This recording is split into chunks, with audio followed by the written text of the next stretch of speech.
¿Cuántas vidas ofrecerías? Solo para descubrir de todo lo que eres capaz.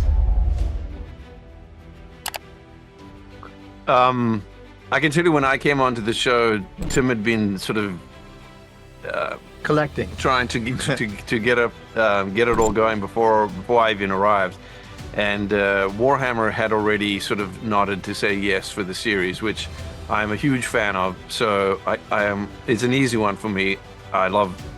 Because 20 years ago we made a trailer at Blur called Dawn of War. That was, I think, the first thing I ever directed at Blur. So when I came onto the show and Tim said Warhammer's already on board, that was an easy one. I don't think you officially directed that. I think the first one you officially directed was Star Wars. Oh, really? Yeah. Well, now I think you and Flappy now shared. I'm taking credit. You and Paul shared that before. Anyway, so Warhammer for me. I'd agree with that. They were they Games Workshop has always had a special relationship with us. We love those guys and girls. But is it different, or is that what Pac-Man actually that's the is? essence of Pac-Man. Maybe that's what Pac-Man is. Yes. I think most of the time, the tone is implicit in the game itself. Like we're trying to be true to the game that we fell in love with and that fans love. You don't want to violate that unless you talk to the developer and they go, hey, we're willing to take some risks here. We want people to watch this episode and go, what the fuck did they do to Pac-Man? Then literally, that is literally what they said. So yes. in case we don't want folks thinking we took Pac-Man away from its joyfully colored universe and ran away and made Memento with it, like we didn't, like we were challenged to do that. We are good soldiers, but every once in a while someone says, just take a gun and kill shit, and go over there and destroy. And that was the mission on Pac-Man. Yes. At least that's what Tim thought it was. I feel differently. Yes. Arnold was a huge pain in the ass. I mean, no, he's the greatest guy. He's super funny. He loves to talk and be part of the process and collaborative. So he was great. We became pretty good friends when I directed the Terminator movies, and we knew we had to get him in one of the episodes. Keanu was a very different story. There's a lot of sort of press hype in Hollywood, and there's the sort of saying never meet your heroes. And I can say with Mr. Reeves, like, he lives up to all the hype. Like, such a nice guy. Like, I feel spoiled now because it'll be difficult to sort of reattain the high. But yes, like, he's a huge gamer. He came by to see Tim. We had all the artwork up on the walls. He was like, "What is this?" And huge animation fan too. Loves Love, Death and Robots, and so like he gave it everything he had. I was, even as we were wrapping the episode up, like he watched it multiple times.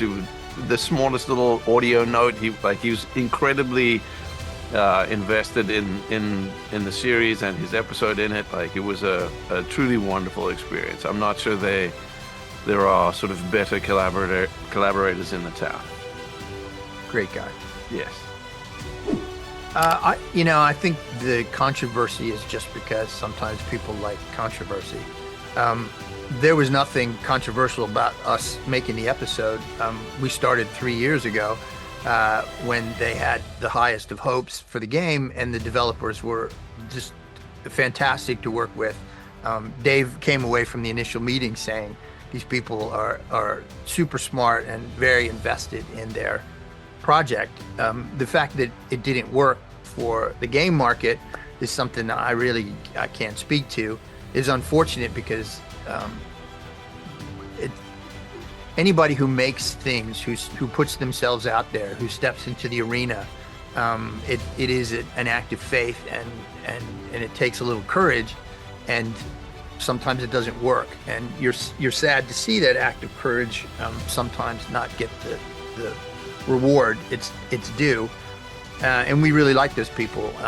But how do you watch that episode? I think you watch it like you watch any of the episodes, Did we tell a good story, and are the characters interesting, and are you moved by it? And I think you will be, because it's a beautiful episode. It's a great episode with a really cool story and great characters. So I would just watch it that way. And honestly, the fact that it's not a game that's actively being played out there, it's the same with some of the other games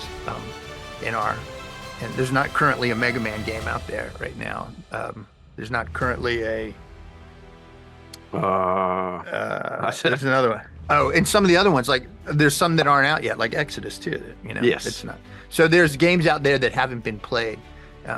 Every once in a while, you'll see somebody go, "Oh, they're saying your favorite games," or what's the slogan? I forgot what our tagline is. Inspired by your favorite. By games. your favorite games, yeah. Maybe that's a little aspirational. Could be your favorite.